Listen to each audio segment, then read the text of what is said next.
성도님들 반갑습니다. 오늘 2025년 4월 20일 하나님 말씀을 함께 보시겠습니다. 고린도전서 15장 20절에서 23절 말씀입니다.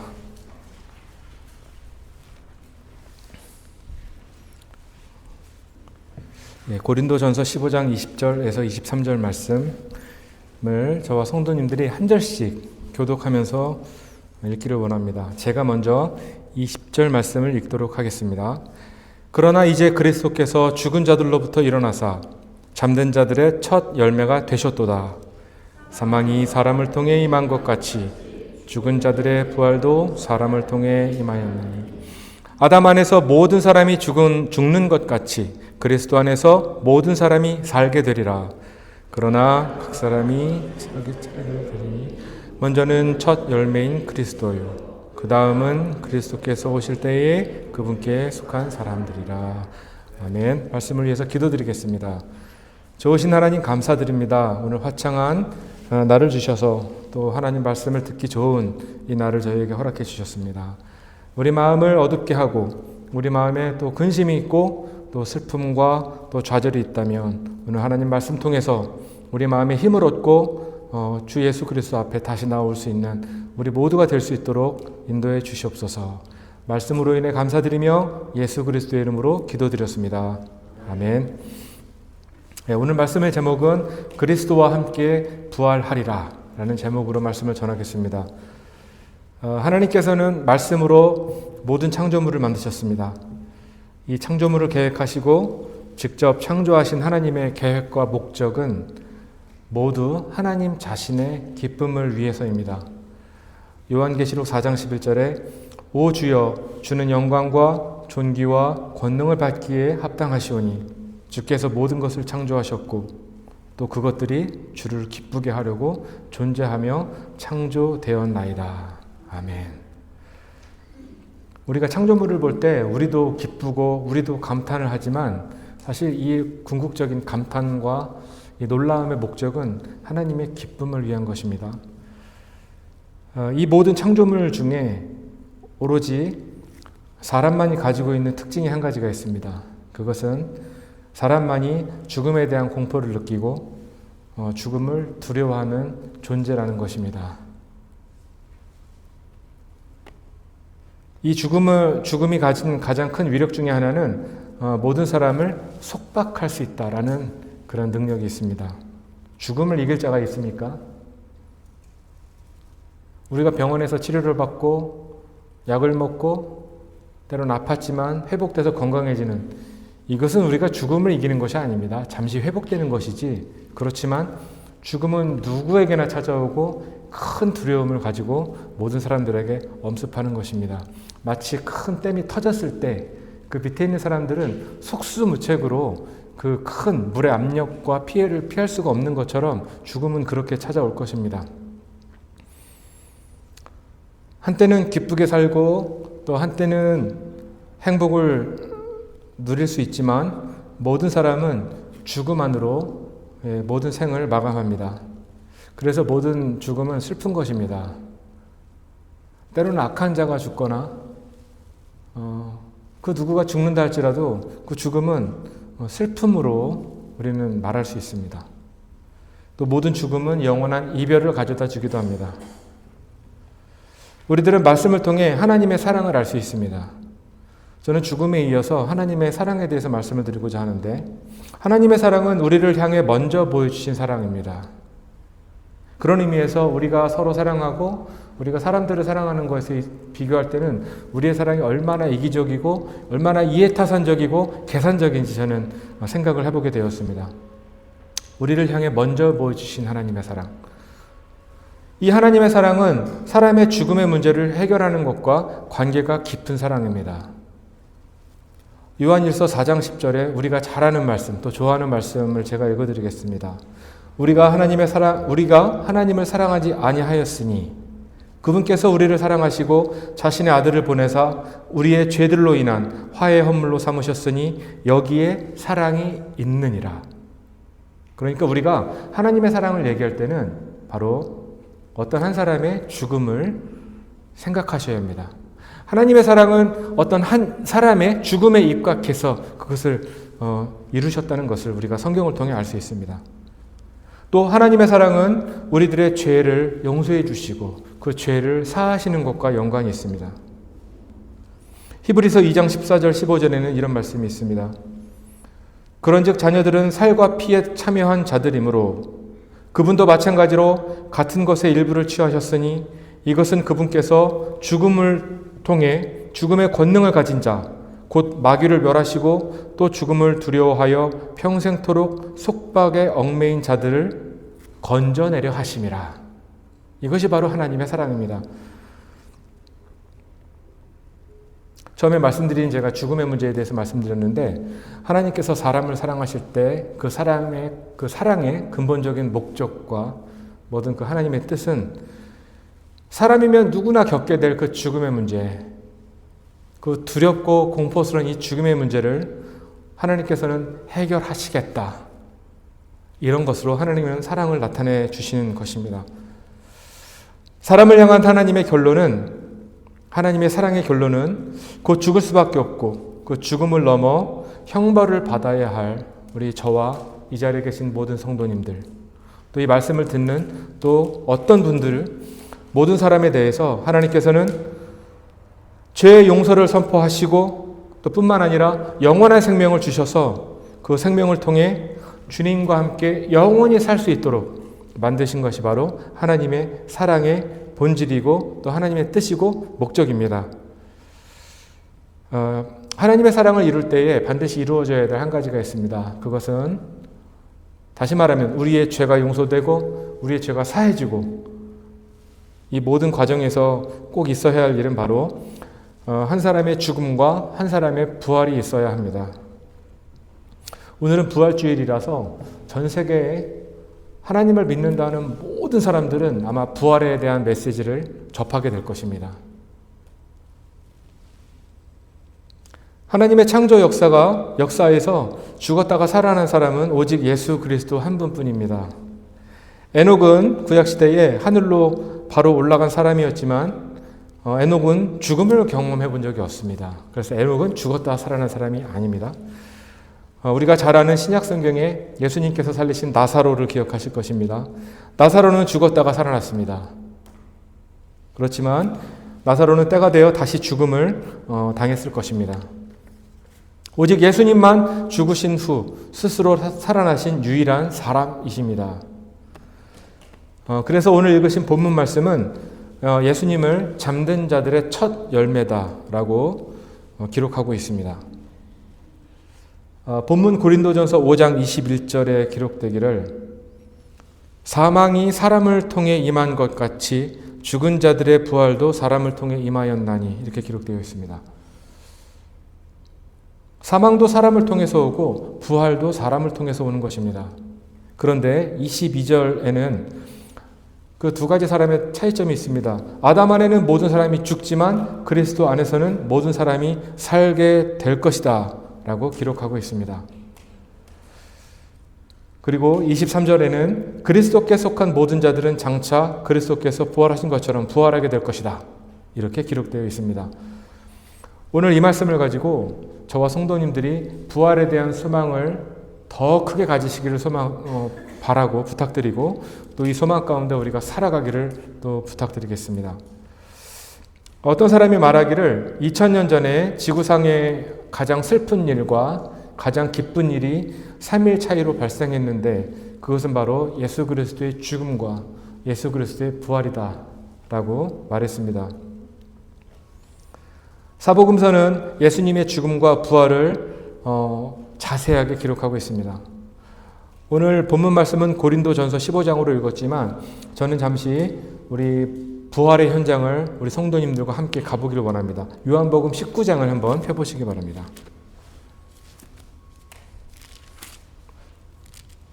요한복음 19장 후반부 38절을 한번 찾아주시기 바랍니다. 요한복음 19장 38절 이하의 말씀입니다. 이 부분은 예수님께서 십자가에서 죽으시고 난 직후의 장면이 나와 있습니다. 예수님은 찾아보진 않겠지만 성경의 기록대로 오후 3시에 사망하셨습니다. 그리고 3시간 이후에는 우리가 알다시피 6시가 되겠죠. 6시가 되는 거는 우리는 그냥 6시에 불과하지만 이스라엘에는 하루가 바뀌는 경점이에요. 우리는 자정 6시에 그러니까 하루가 바뀌지만 이스라엘은 저녁 6시에 하루가 바뀌는 것입니다. 다른 날이 되는 것이에요. 예수님이 오후 3시에 죽으셨을 때 하루가 바뀌기 전까지 예수님은 3시간 정도의 시간이 남은 상태였습니다. 맞죠? 하필 3시간 이후에는 하루만 바뀌는 것이 아니라 이스라엘에는 특별한 안식일이 있었기 때문에 이스라엘 백성은 분주하게 빠르게 시신을 처리해야 하고 예수님의 장례를 치러야 했습니다. 그것이 안식일을 앞둔 이스라엘의 풍습이었고 그들의 교리였습니다. 예수님의 장례는 아주 빠르게 치러져야 했습니다. 요한복음 19장 38절과 39절에는 이 예수님의 장례를 위해 2명의 사람이 등장하는 것을 볼 수 있습니다. 한 명은 아리마대 요셉. 아리마대는 어느 지역의 이름입니다. 나사렛 이런 것처럼. 아리마대 출신의 요셉이라는 사람이 있었고 또 한 명은 니고데모라는 사람이 등장을 합니다. 38절 말씀을 한번 보십시오. 아리마대 요셉은 예수님의 제자였으나 유대인들을 두려워하여 은밀히 따르더라. 이 일 뒤에 그가 빌라도에게 간청하여 자기가 예수님의 몸을 가져갈 것을 구하매 빌라도가 허락하니라. 그러므로 그가 가서 예수님의 몸을 가져가니라. 이 사람이 누군지 궁금하지 않으십니까? 도대체 누구였길래 그 많은 군중들을 해치고 내가 예수님의 시신을 받고자 합니다. 그것도 빌라도에게 가서 예수님의 몸을 청했습니다. 먼저 이 요셉이라는 사람은 마태복음에 기록된 내용을 보면 부자라고 나와 있습니다. 그리고 아리마대 요셉은 예수님을 위해 자신이 소유했던 돌무덤을 준비했던 사람입니다. 당시에 부유했던 사람들은 내 가족을 위해서 또 내 자신을 위해서 돌무덤이 비싼 무덤이었는데 이것을 소유했던 사람들이 있었다고 합니다. 내가 예수님의 장례를 치르고자 하니 나에게 예수님의 시신을 인계해 주십시오. 직접 빌라도에게 가서 예수님의 시신을 달라고 청탁했습니다. 요셉은 이스라엘 사내들인 공회의 회원이었기 때문에 보통 사내들인 공회의 회원이면 막강한 권력이 있습니다. 이런 권력과 영향력으로 인해서 이런 청탁을 했던 것이죠. 빌라도에게 가서. 또 한 사람은 니고데모란 사람입니다. 우리가 잘 아는 39절 말씀입니다. 한번 같이 읽어주십시오. 39절 시작. 또 처음에 예수님께 밤에 왔던 니고데모도 모략과 알로에 섞은 것을 100근쯤 가지고 오니라. 이 니고데모는 예수님과 또 구원과 영원한 생명에 대해서 밤에 잠시 토론을 했던 경험이 있던 사람입니다. 이 니고데모 역시 이 공회의 회원이었습니다. 이 사내들이는 지금으로 말하면 국회와 헌법기관을 합쳐놓은 듯한 그런 기구였습니다. 아주 권세가 막강했던 곳이었습니다. 이곳에 있는 사람들을 치리자라고 하고 또 권세자, 또 많은 또 바리새인들이 이곳에 속해 있었습니다. 그거 아십니까? 사도 바울도 이 사내들인 공회의 회원이었습니다. 한 70여 명으로 이루어진 이 막강한 권력의 소유자들, 그 중에 한 명은 또 사도 바울이었던 것입니다. 비교적 젊은 나이에 회원이었던 사도 바울도 이 자리에 있었던 것입니다. 예수님은 이곳에서 재판을 받았습니다. 그런데 당시에 이스라엘은 우리가 아는 대로 로마의 식민지였기 때문에 누구에게 사형을 구형할 수 없는 그런 제도가 있었습니다. 그래서 사내들이는 예수님을 로마의 법정에 세워서 예수님이 사형을 받도록 했던 것입니다. 예수님의 사망의 그런 확률을 봤을 땐 예수님은 죽지 않을 기회와 확률이 압도적으로 높았습니다.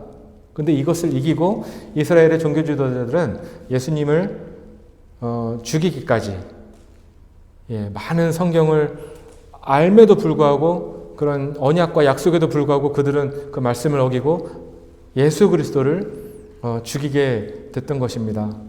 창조자 하나님께서는 자신의 백성의 왕으로 오셨지만 자신의 백성에게 기소당해서 이방인의 재판관의 손에 의해서 사형을 판결받은 그러한 사형수였습니다.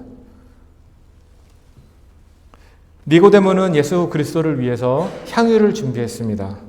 오늘 말씀해 보면 모략과 알로에 섞은 것을 100근쯤 가지고 오니라 이렇게 기록되어 있습니다. 니고데모가 준비한 향유의 양이 좀 특이합니다. 약 100파운드 정도를 준비했다고 했습니다. 이게 양이 얼만큼 되는 것이고 값이 얼만큼 되는 것인지를 아마 성도님들은 모르실 것입니다. 성경에 한 번은 예수님의 발에 향유를 부었던 여인을 기억하실 것입니다. 마리아라는 여인이었는데 그때 예수님의 발에 부었던 향유의 양이 1파운드였습니다. 근데 1파운드의 향을 이 마리아가 예수님의 발에 붓는 걸 보고 예수님의 제자 유다가 기겁을 합니다.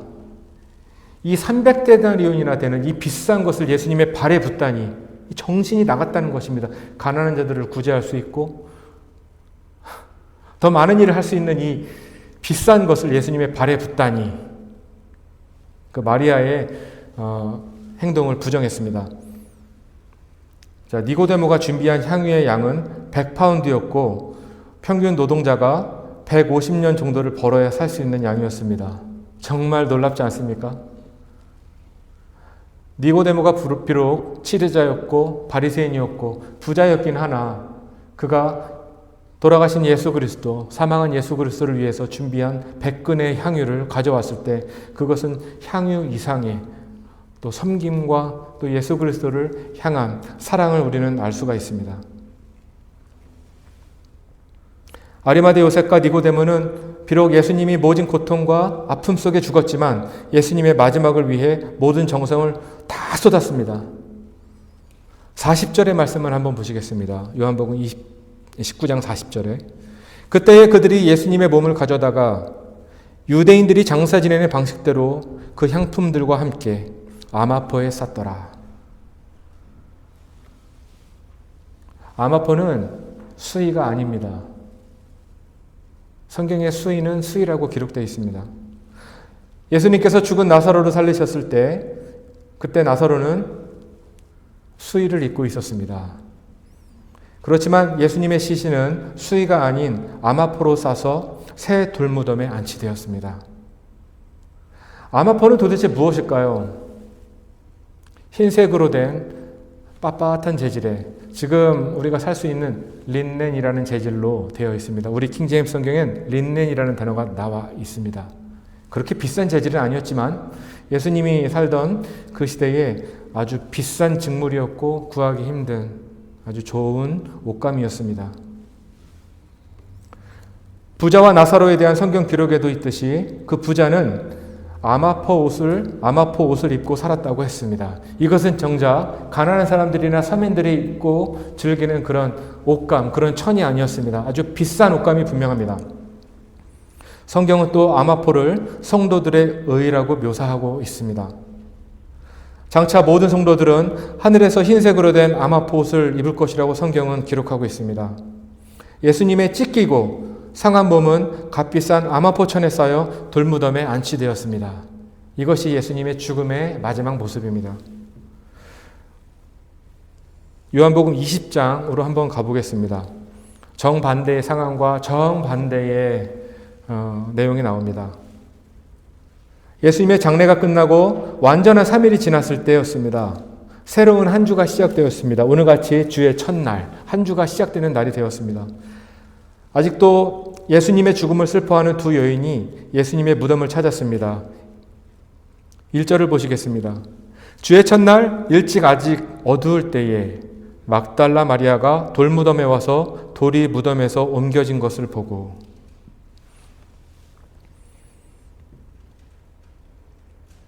이 두 여인은 성경에 요한복음은 지금 한 여인만 나오지만 사실 두 여인이 찾았던 것을 우리는 다른 복음서를 통해서 알 수가 있습니다. 이 두 여인은 무덤을 막고 있던 돌이 옮겨진 것을 발견했습니다. 이 두 여인은 무덤이 비었고 예수님이 없어진 것은 알았지만 정작 중요한 것을 모르고 있었습니다. 그것은 바로 모든 죽음과 사망의 문제가 해결됐고 죄로 인한 속박이 종결되었고 영원한 생명의 문이 열렸다는 것을 이 두 여인은 아직 몰랐습니다. 이 여인들은 너무 놀라서 베드로와 요한에게 이 사실을 알렸고 베드로와 요한은 어두운 새벽을 뚫고 달려와 무덤을 들여다보았습니다. 우리 성도님들께서 6절과 7절 말씀을 한번 읽어주십시오. 시작. 그 뒤 시몬 베드로가 그를 따라와서 돌무덤에 들어가 보매 아마포가 놓여 있고 또 그분의 머리 주변에 있던 수건은 아마포와 함께 놓이지 않고 함께 개인 채 한 곳에 따로 놓여 있더라. 피터 마샬이라는 신학자는 말했습니다. 돌이 무덤에서 굴려진 것은 그리스도가 나오게 하기 위함이 아니라 바로 제자들이 들어가게 하기 위함이었다라고 말했습니다. 얼마나 감동을 주고 우리의 마음을 뜨겁게 하는 말인지 모릅니다. 로마서 6장 5절에 사도 바울은 모든 성도들에게 가져야 할 궁극적인 소망이 무엇인지 말을 하고 있습니다. 그 소망은 바로 부활이다. 만일 우리가 그분의 죽음과 같은 모양으로 함께 심겨졌으면 또한 그분의 부활과 같은 모양으로 되리라. 아멘. 사망의 고통과 죽음이 주는 슬픔, 이 속박에서 죄인이 영원히 자유로울 수 있는 유일한 방법은 바로 부활입니다. 베드로는 예수님의 부활을 산 소망이라고 표현했습니다. 비록 예수님의 빈 무덤과 예수님을 싸고 있었던 아마포를 보고도 예수님의 부활을 불신했던 베드로는 나중에 믿음으로 이렇게 고백했습니다. 베드로전서 1장 3절에 하나님 곧 우리 주 예수 그리스도의 아버지를 찬송하리로다. 그분께서 자신의 풍성하신 궁율에 따라 죽은 자들로부터 예수 그리스도를 부활하게 하심으로 우리를 다시 낳으사 산 소망에 이르게 하셨으며. 아멘. 오늘 말씀을 통해서 본 예수 그리스도의 부활 속에서 저와 성도님들은 예수님의 부활의 모습을 떠나 중요한 것을 하나 발견할 수가 있습니다. 그것은 바로 우리 모두가 예수 그리스도의 부활과 같이 그러한 부활을 맞이하게 될 것이다라는 것입니다. 제가 세 가지를 말씀드리고자 하는데, 먼저 예수님께서 부활하신 시간을 한번 유심히 보십시오. 요한복음 20장 1절에 주의 첫날 일찍 아직 어두울 때에, 이 시간이 몇 시인지는 누구도 모릅니다. 비록 돌무덤을 지키는 병사들이 있었고 무겁고 큰 돌이 예수님의 무덤을 막고 있었을지라도 예수님은 호련히 부활하셨습니다. 또 예수님의 부활의 순간을 목격한 사람이 단 한 명도 없었다는 것도 굉장히 놀랍습니다. 무슨 큰일이 벌어지면 증인이라도 있어야 될 텐데 그런 것이 필요 없다는 것입니다. 장차 예수님께서 하늘로부터 오실 때에 성도들은 부활하게 될 것입니다. 이것은 휴거라고 합니다. 성도들의 부활도 이와 같이 막을 자가 없을 것이며 어느 누구도 성도들이 하늘로 올라가는 모습을 볼 수 있을까요? 없을까요? 성경에 따르면 볼 수 없습니다. 요한계시록 4장에는 하늘에서 나오는 음성을 듣고 사도 요한은 하늘로 올라가게 됩니다. 이때 사도 요한은 정확히 신약 성도의 모형이 됩니다. 그때 사도 요한이 들었던 음성은 바로 이리로 올라오라. 정말 놀라운 음성이 될 것이고 누구나 다 듣는 그런 하늘의 음성은 아닐 것입니다. 모든 교회 성도들은 어느 때, 어느 시간일지는 모르나 어떤 확실한 음성을 듣고 호련히 하늘로 올라갈 것입니다. 그리고 우리는 공중에서 주 예수 그리스도를 만날 것입니다. 베드로와 요한은 나머지 제자들과 함께 예수님의 빈 무덤을 확인하고 집으로 돌아갔다고 성경에 기록했습니다. 예수님의 죽음을 너무 슬퍼했던 두 여인은 아직도 무덤에 남아서 슬퍼하고 있을 때에 두 천사가 무덤 곁에 앉아서 마리아와 대화를 나누게 되었습니다. 그런데 놀라운 것은 2명 외에 이 두 여인은 한 명의 다른 사람을 더 목격하게 되었습니다. 그분은 바로 부활하신 예수 그리스도였습니다. 요한복음 20장 같은 장 14절 말씀을 한번 보시겠습니다. 이분이 바로 부활하신 예수 그리스도이십니다. 14절, 그녀가 이렇게 말하고 뒤에 돌이켜 예수님께서 서 계신 것을 보았으나 그분이 예수님이신 줄 알지 못하더라. 채찍질과 매질로 인해 뜯기고 찢겨진 피부와 또 핏자국은 더 이상 예수님의 몸에서 발견할 수 없었습니다. 마리아가 본 예수 그리스도의 모습은 바로 부활하신 예수 그리스도의 새 몸이었습니다. 예수님은 새 몸을 입고 계셨습니다. 고린도전서 15장에서 나팔 소리가 나매 죽은 자들이 썩지 아니할 것으로 일어나고 우리가 변화되리니 이 썩을 것이 반드시 죽지 아니함을 입고 이 죽을 것이 반드시 죽지 아니함을 입으리로다. 아멘. 부활의 첫 열매이신 예수 그리스도의 부활은 장차 우리가 부활할 모습의 축소판이기도 하고 그 모형 그대로이기도 합니다. 모든 성도들은 부활할 때에 지금 입고 있는 육신을 벗어나 예수 그리스도와 같이 새 몸을 입게 될 것입니다. 이것은 그리스도 안에서 잠든 자들에게 먼저 일어나고 그 다음 살아서 하늘로 올라갈 성도들이 그 뒤를 따라 변화될 것입니다. 우리는 새 몸을 입게 될 것입니다. 이것이 두 번째 증거입니다. 끝으로 한 가지 더 우리들이 예수님의 부활에서 기억할 것이 있습니다. 예수님의 무덤을 찾았던 여인들과 제자들이 발견한 유일한 물리적 증거가 한 가지 있습니다. 그것은 바로 예수님의 시신을 싸고 있었던 아마포입니다. 당대의 값비싼 재료로 여겨졌던 그런 아마포라 할지라도 예수님의 영광스러운 부활의 몸을 계속 묶어둘 수가 없었습니다. 모든 성도들이 부활할 때에도 이와 동일한 모습이 일어날 것입니다. 성도들이 부활할 때에 이 세상에 남아있는 사람들은 부활하여 사라진 예수 그리스도를 주로 고백한 모든 성도들의 흔적을 그들이 사라진 흔적 앞에 놓여진 옷을 보고 그들은 알게 될 것입니다. 어느 지역은 밤에, 어느 곳에서는 낮에, 어떤 이들은 출근할 때에, 어떤 이들은 여유롭게 오후 시간에 동료들과 또 수다를 떨고 있는 그런 시간에, 또 학교에서, 때로는 공원에서, 또 쇼핑몰과 또 병원에서, 어떤 이들은 또 산책을 하다가, 어떤 이들은 또 잠을 자는 중에, 운전하다가 또 스포츠 경기가 있는 중에, 사무실이나 길거리에서 눈 깜짝할 사이에 성도들은 사라지게 될 것입니다. 이것이 바로 부활입니다. 그것은 성경에서 신비라고도 기록하고 있습니다. 이리로 올라오라. 이 음성을 듣는 모든 하나님의 성도들은 심지어 그리스도 안에서 죽은 자라 할지라도 이 음성을 듣고 변화될 것이고 예수님을 주로 고백한 저와 성도님들, 모든 하나님의 백성들은 한순간에 변화될 것입니다. 나는 부활이요 생명이니 나를 믿는 자는 죽어도 살겠고 누구든지 살아서 나를 믿는 자는 결코 죽지 아니하리라. 이 말씀은 예수님께서 죽은 나사로를 살리시기 직전에 하신 말씀입니다.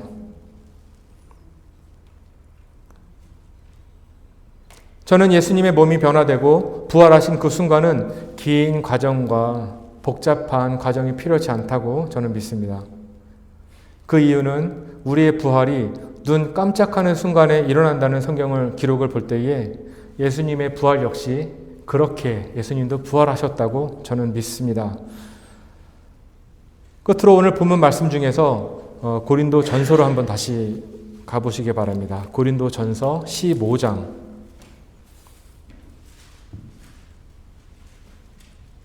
본문으로 읽은 네 구절 중에 두 구절 말씀을 읽고 본문 오늘 말씀을 마칠까 합니다. 22절과 23절을 한번 읽고 마치겠습니다. 제가 22절을 읽고 우리 성도님들이 23절을 한번 힘차게 읽고 말씀 마치겠습니다. 아담 안에서 모든 사람들이 죽는 것 같이 그리스도 안에서 모든 사람이 살게 되리라. 그러나 각 사람이 자기 차례대로 되리니 먼저는 첫 열매인 그리스도요. 그 다음은 그리스도께서 오실 때에 그분께 속한 사람들이라. 아멘. 기도로 말씀을 마치겠습니다.